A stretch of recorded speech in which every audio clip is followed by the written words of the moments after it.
عاجز اپنا بیان سمیٹ رہا ہے اور اپنے اختتام پر پہنچ رہا ہے، جس کا آپ سب کو شدید انتظار تھا کہ حضرت والد صاحب نے سلوک میں کیا سیکھا، تاکہ ہمیں پتہ چلے کہ ہمارے مشائخ نے کتنی محنت کی، ہمارے شیخ نے اس سلوک کو سیکھنے میں کتنی محنت کی۔ اب حضرت والد صاحب کا بیان میں تذکرہ نہ ہو اس عاجز کے، نہ عاجز کو مزہ آتا ہے نہ آپ کو مزہ آتا ہے، آتا ہے؟ آوازیں کم آئی ہیں، لگتا ہے آتا ہے۔ بہرحال اس لیے کہا کہ میخانہ حضرت سے میرا جی نہیں بھرتا، پرکیف عبادت سے میرا جی نہیں بھرتا، اے کاش کہ مرشد کی معیت ہو دوامی، اس عارضی صحبت سے میرا جی نہیں بھرتا، بٹتی ہے جو ہر آن یہاں دولت عرفان، اس مال غنیمت سے میرا جی نہیں بھرتا، عاشق کو تو درکار ہے الطاف مسلسل، ایک چشم عنایت سے میرا جی نہیں بھرتا، پلکوں کا جھپکنا بھی گراں بار ہے مجھ پر، مرشد کی زیارت سے میرا جی نہیں بھرتا، تو نے ہی سکھائی ہے مجھے حمد خدا کی، جب ہی تیری مدحت سے میرا جی نہیں بھرتا۔ تو حضرت والد صاحب فرماتے ہیں کہ جب میں حضرت سید زوال حسین شاہ رحمۃ اللہ علیہ سے بیعت ہوا تو وہ کراچی میں تھے اور ہم پنجاب میں، تو سال میں ایک ملاقات ہوتی تھی، وہ بھی مسکین پور شریف کے اجتماع میں۔ حضرت شاہ صاحب وہاں تشریف لاتے تھے تو وہاں ملاقات ہوتی تھی، اور پھر وہ ایک سبق ہمیں دیتے تھے، اور ہم پھر پورا سال اسی ایک سبق پر مراقبہ کرتے تھے، یعنی کہ پورے سال میں ایک سبق ملا۔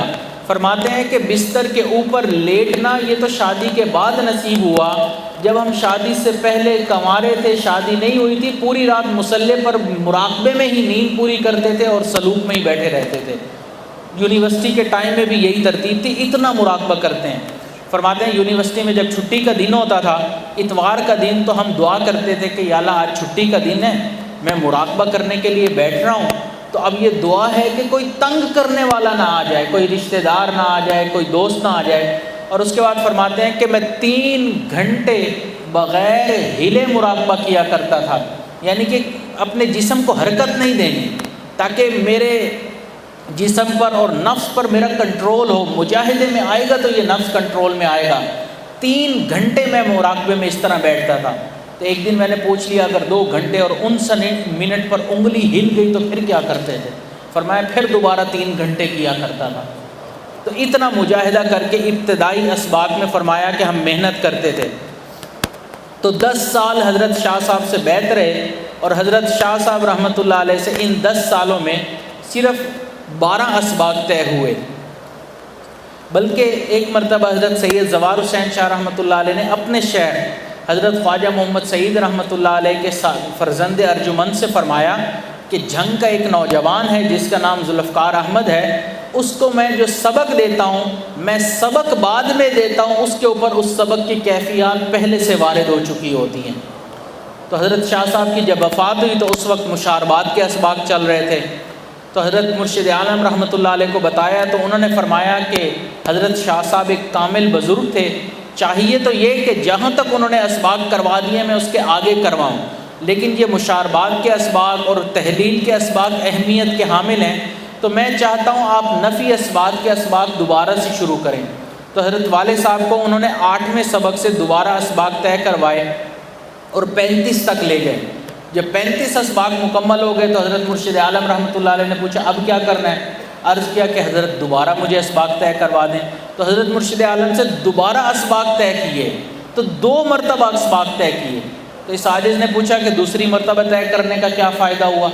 تو فرمایا ایک فائدہ تو یہ ہوا کہ ابتدائی اسباق جو حضرت مرشد عالم سے مجھے طے نہیں ہوئے تھے وہ بھی ان سے طے ہو گئے، اور سبق پہلے سے زیادہ مضبوط ہو گیا، تو 2 مرتبہ سلوک مکمل ہوا۔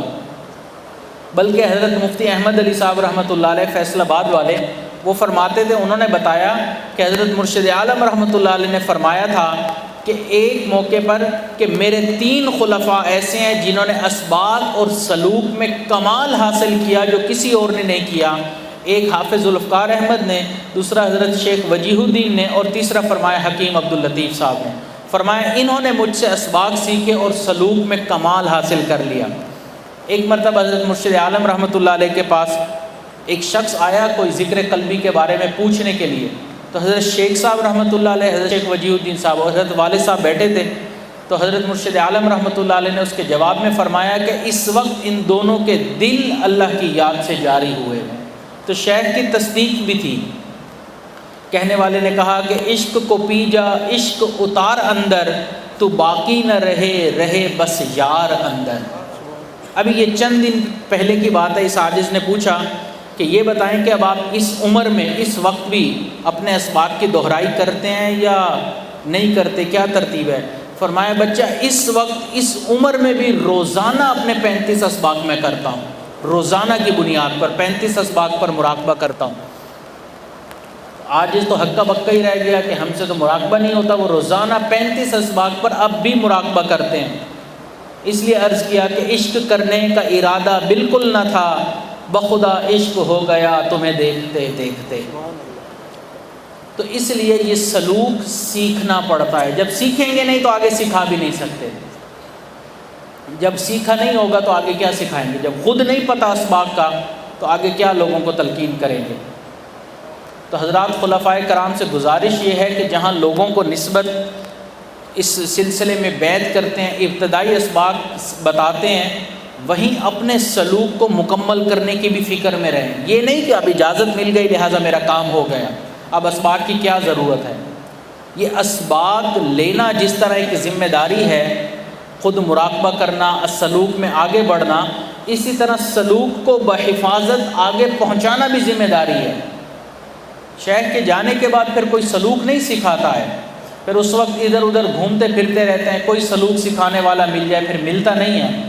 پھر اب لوگ تو آتے ہیں کہ بھئی ہمیں سلوک سکھائیں، اب خود پتہ نہیں ہوتا تو کیا سکھائیں؟ پھر آگے پیچھے کی اپنی طرف سے اب یہ وظیفہ کر لو، اب یہ کام کر لو، اب یہ کام کر لو۔ تو اس لیے اس سلوک کو باقاعدہ طور پر سیکھیں۔ حضرت مولانا حکیم عبداللطیف رحمۃ اللہ علیہ، حضرت مرشد عالم رحمۃ اللہ علیہ کے خلیفہ تھے، وہ فرماتے ہیں کہ جیسے ہم سب چیزوں کی حفاظت کرتے ہیں، اس سلسلے کی لاج رکھنا اور اس پر کوئی آنچ نہ آنے دینا، اس کی یہ بھی ایک بہت بڑی ذمہ داری ہے۔ وہ فرماتے تھے کہ اس کو کبھی نہ بھلائیں، اس سلوک کے لیے مر جائیں، کٹ جائیں، لٹ جائیں، پیٹ جائیں، لیکن اس نعمت کا ضرور خیال رکھیں کہ جیسے اپنے مشائخ سے سیکھی ہے، من و عن آگے ہی ویسے ہی سکھا لیں۔ اب ظاہری بات ہے اس کے لیے پیر بننے کے بعد مرید بننا ضروری ہے، اور جب مرید بنیں گے تو شیخ کی صحبت میں آنا ضروری ہے، اور وہ ہے ایک مشکل کام۔ اب مشکل کام سے جب گزریں گے نہیں تو سلوک طے نہیں ہوگا۔ تو اس لیے پیر تو بن گئے، اب مرید بننے کی ضرورت ہے۔ تو صحبت میں آئیں، وقت گزاریں تاکہ صحبت سے ہمیں فائدہ حاصل ہو۔ یہ صحبت بہت ضروری ہے۔